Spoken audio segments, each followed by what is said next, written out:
আমাদের এই সাহিত্য আড্ডার অন্যতম একটা দিক ছিল সাহিত্য চর্চা, কবিতা পাঠ। আমি এখানে আমার একটা কবিতা আবৃত্তি করতে যাচ্ছি। প্রথম কবিতাটা হচ্ছে প্রতীক্ষা, আমার স্বরচিত।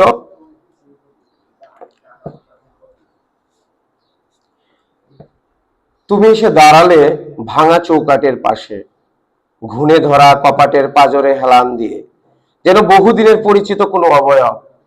শব্দ আছে অথচ ভাষা নেই, ভাষা হারানো সেই চেয়ে থাকা, যেখানে নীরবতায় কথা বলে চোখের ভাষায়।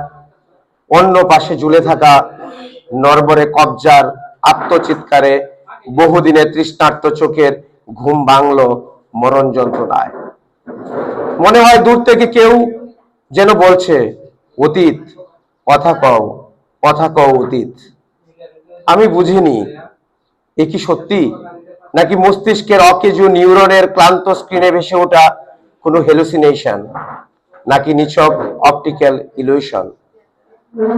ঘুমহীন চোখের পাতাগুলো খুলতেই দেখলাম দু চোখ জুড়ে আজ প্রজাপতির ভিড় উঠছে এলোমেলো, যেন তোমার ফেরার খবরে ফেরারি হয়ে আজ ভগ্নস্তূপের উপর উল্লাসে মেতেছে। কি অদ্ভুত! তাহলে অসময়েরও কি নিজস্ব কোনো ঋতু থাকে? ঠিক যেমন অপেক্ষারও থাকে আরো গভীর অপেক্ষা। ন্যানো মাইক্রো মিলি সেকেন্ড পেরিয়ে সময় যখন নিজের অস্তিত্ব হারায়, তখন মানুষ শুধু একজন মানুষকেই খোঁজে।